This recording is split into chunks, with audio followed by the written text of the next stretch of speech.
Leonardo da Vinci y la batalla de Anghiari. Piero Soderini, un personaje de Florencia, en cuya casa me parece pasé una noche. No me diga, creo que sí, pero no estoy seguro. No estoy seguro porque era una casa que presumía de ello.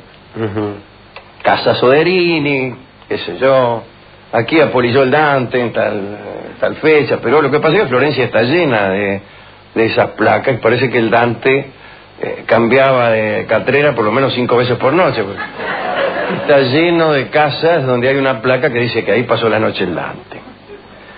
Piero Soderini tuvo la idea de decorar el Palazzo Vecchio con pinturas, con obras de arte, como era usual en aquellos años.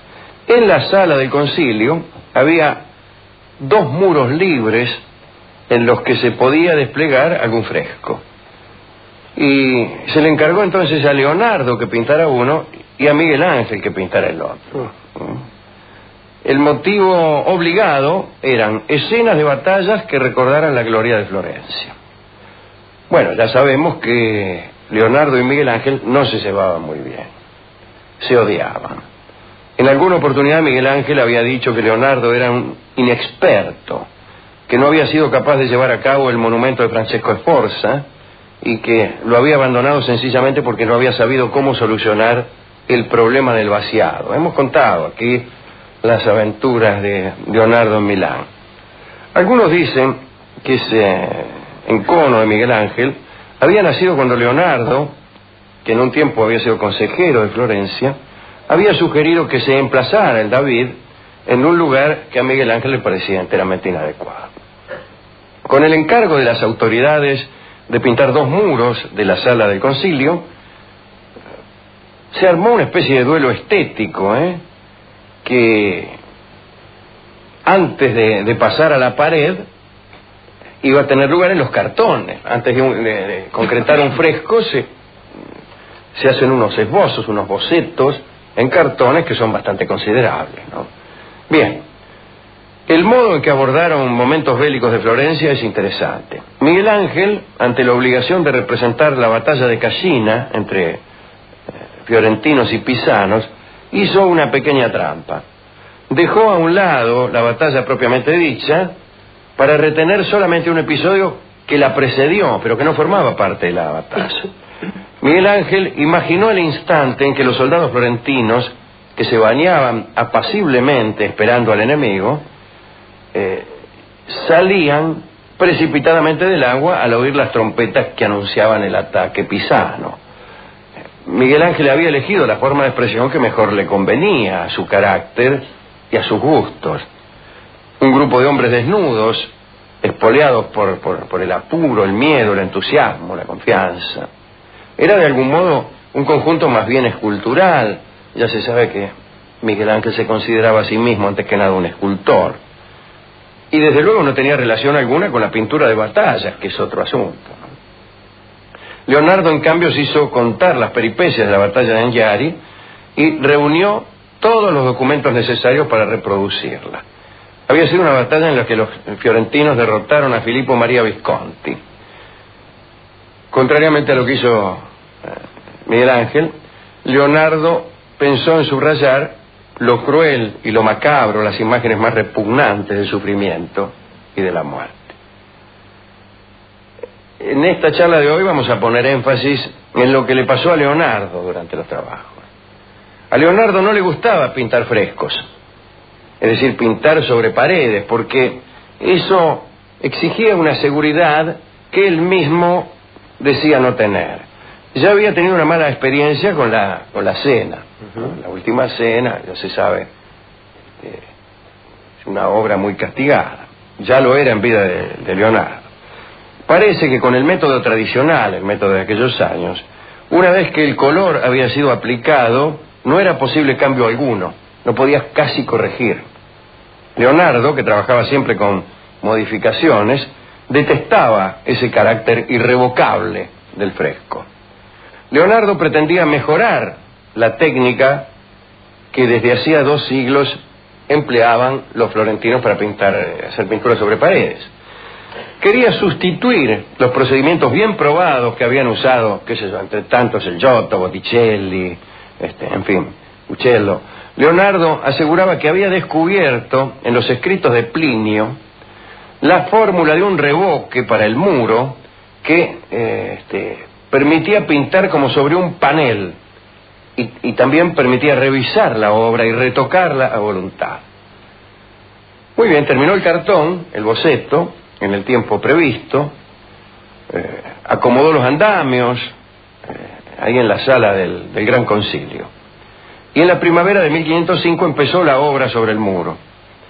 Entre los suministros pagados por la ciudad estaban los materiales corrientes, pero aparecía una considerable cantidad de elementos extraños: colofonia, blanco de plomo, aceite de linaza, que eran precisamente los que Leonardo iba a utilizar para darle al muro una pátina que serviría como soporte a su pintura.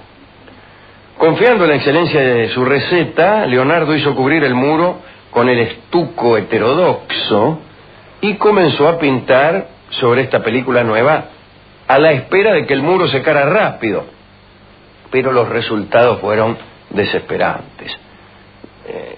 Hemos contado acá, y es uno de los temas del programa, la mala suerte de las obras de Leonardo. Una enorme cantidad de obras se rompieron, se perdieron, desaparecieron, se menoscabaron, etc. En este caso también. Un brasero se había encendido al pie de la pared y secó de inmediato. Pusieron un brasero para que se secara más rápido la pintura. Pero claro, estaba en el piso el brasero, el cuadro era alto. Las partes bajas se secaron rápido, pero las partes altas, que no recibieron el calor, permanecieron húmedas y la pintura empezó a correrse, a caer.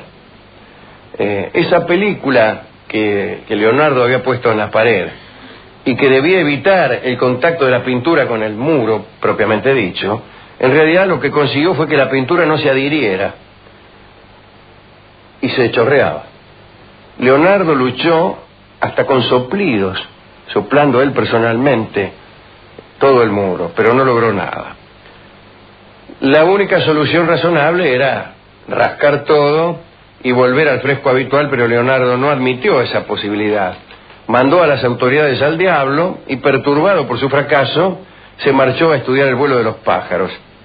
Los funcionarios fiorentinos lo multaron y Leonardo, que ya no quería saber nada con la batalla de Anghiari, entregó todo lo que le quedaba, todas sus pertenencias, con lo que llegó justo a cubrir la multa, porque ya se sabe que en esos tiempos los deudores iban en cana.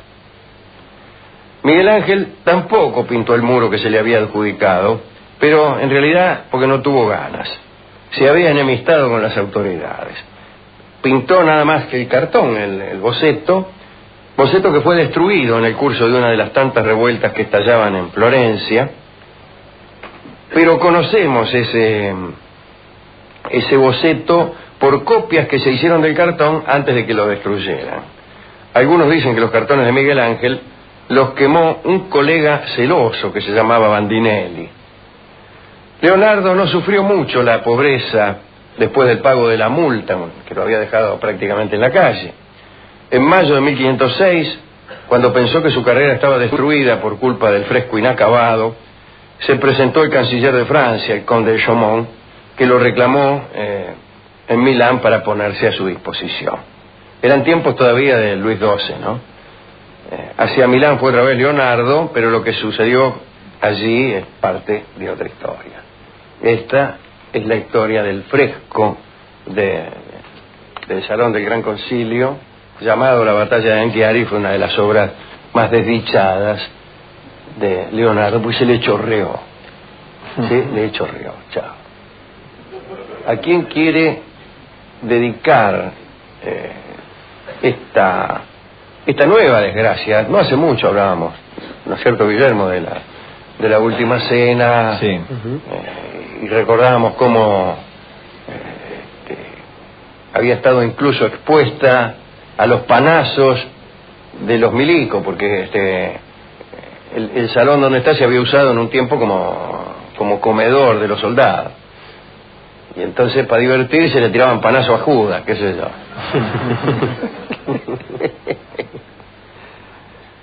Bueno, ¿a quién quiere dedicarle? Al Dante. Al Dante. Ya que lo hemos un momentito que vamos a... Ahí está, al Dante. Y está dormido en el mismo lugar que el Dante, al Dante, entonces. Bueno. O a Piero Soderini. También. En cuya casa a lo mejor pasé una noche. A falta de discos acerca de la batalla de Anghiari, ya que los discos que se grabaron sobre este suceso también padecieron alguna clase de inconveniente, no hubo más remedio que tomar un disco nuestro, así que vamos a utilizar el tango que se llama Si yo nací de su pincel, el brevísimo tango que se llama Si yo nací de su pincel, en la interpretación de Karina Biorlegui, con el acompañamiento de Federico Misragi y con una brevísima intervención de este que está hablando. Si yo nací de su pincel, pues escrito para un episodio cuasi teatral. Y lo canta Karina Biorlegui, que en este mismo momento debe estar cantando aquí a 2 cuadras, ignorante de todo esto y de muchas otras cosas más. Adelante, Karina.